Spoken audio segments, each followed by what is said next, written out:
Brought to you by Agilus Diagnostics. Health test की बात आती है तो मैं भरोसा करता हूँ India largest diagnostics company Agilus diagnostics. खुद को टेस्ट करते रहो। बात ऐसे है भाई, जो नतीजे सामने आए उसके ऊपर मैं विश्वास रखने को तैयार नहीं। ये जनता का फैसला मानने को तैयार नहीं। हमने महाराष्ट्र की जनता का जो मन है, हमें मालूम था किस दिशा में जा रहा है। लेकिन 2 दिन पहले गौतम अडानी के खिलाफ एक वारंट निकला, अरेस्ट वारंट। बहुत बड़ा भ्रष्टाचार का आरोप हो गया, ब्राइब का केस है, रिश्वत का केस है 2000 करोड़ का। उसमें भारतीय जनता पार्टी की पूरी पोल खोल गई। गौतम अडानी, बीजेपी, मोदी जी, शाह जी और फडणवीस, शिंदे, ये एक है। और उसका ऊपर से ध्यान हटाने के लिए ये पूरा एक कपट कारस्थान हो गया है और उसकी तैयारी पहले से चल रही थी। हमने ये महाराष्ट्र जो गौतम अडानी के जेब में जा रहा है, मुंबई जेब में जा रहे हैं, हमने विरोध किया। ये अडानी राष्ट्र नहीं होने देंगे। तो इसके लिए इस प्रकार के नतीजे महाराष्ट्र के ऊपर लाद गए हैं। ये जनता का कौल हो ही नहीं सकता। महाराष्ट्र की जनता का मन हमें मालूम है, ये हो ही नहीं सकता है। राउत साहब, दिख रहा है कि लाडली बहन जो सरकार की, अरे लाडली भाई, यहाँ लाडले भाई है, लाडले नाना जी है, लाडले दादाजी है, सब कुछ लाडले है ना यहाँ। हमको मालूम है क्या है ये।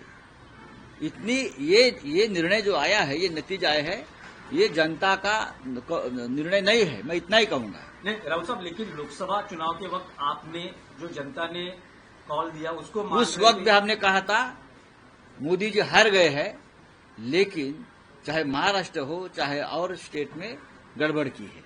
महाराष्ट्र के नतीजे भी उससे ज्यादा आने वाले थे अच्छे। हमारी 4 या 5 सीटें लोगों ने चोरी की है, मैं आपको बता रहा हूं। पर राउत साहब, अब दिख रहा है कि महाराष्ट्र के विधानसभा में विपक्ष के लिए भी कुछ, मतलब विपक्ष यही लोकसभा के 2 चुनाव में 2014-2019 ने मोदी और शाह ने यही किया था कि विपक्ष का नेता कांग्रेस को नहीं मिलना चाहिए। इस बार भी वही स्ट्रैटेजी महाराष्ट्र में की है कि विधानसभा में कोई विपक्ष का नेता नहीं रहेगा। ये हमेशा बीजेपी की स्ट्रैटेजी रहती। गड़बड़ तो है। गड़बड़ क्या है, मतलब अभी ईवीएम में गड़बड़ है या अरे भाई ठहरो, फंडिंग हुआ है, पूरे नतीजे आने तो हम बाद में बात करेंगे ना, क्यों नहीं करेंगे। पैसा तो ऐसा है कि हर चुनाव क्षेत्र में नोटों की मशीन लगाई थी। अरे शिंदे का एक भी उम्मीदवार सिटिंग एमएलए गिरता नहीं, और शिंदे ये बोल रहे थे हमारा एक भी सिटिंग विधायक गिरेगा नहीं। आपको मालूम होगा तो मैं इस्तीफा दूंगा। ऐसा होता है क्या चुनाव में कभी? हमारा एक भी नहीं गिरेगा। ये कौन सा भरोसा है? ये कौन सा लोकतंत्र है?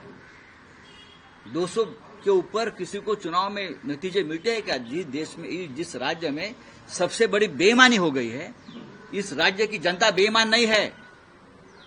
ये नतीजे ऐसे दिए आपने कि आपने राज्य को, जनता को बेईमान ठहराया है। इस राज्य की जनता बेईमान नहीं है। जो नतीजे आ रहे हैं वो महाविकास आघाड़ी को कबूल है नहीं। तो आगे की क्या भूमिका रहेगी? नतीजे कबूल नहीं है, मैं मानता हूं जनता को भी नतीजे कबूल नहीं है। जनता को भी ये जनता का निर्णय नहीं हो सकता है। मैं बार बार बोल रहा हूं और मुझे बार बार आप वही सवाल पूछ रहे हैं। लेकिन जो महाविकास आघाड़ी के कुल आंकड़े दिखाई दे रहे हैं, कुल संख्या दिखाई दे रहे हैं, उससे ज्यादा शिंदे गुट के कैसा हो सकता है? आप अपने मन को पूछे, आप पत्रकार है, आप अपने मन को पूछे क्या महाराष्ट्र में संभव है? आप अपने मन को पूछे कि महाराष्ट्र में शिंदे को 60 सीटें मिलती है, संभव है क्या ये? अजीत पवार को 40 सीटें मिलती है, क्या ये संभव है? भारतीय जनता पार्टी को 125 सीटें मिलती है, क्या संभव है? क्या इस राज्य की जनता भी बेईमान है? इस राज्य की जनता बेईमान नहीं है, इसके ऊपर हमारा विश्वास है। चलिए, थैंक यू।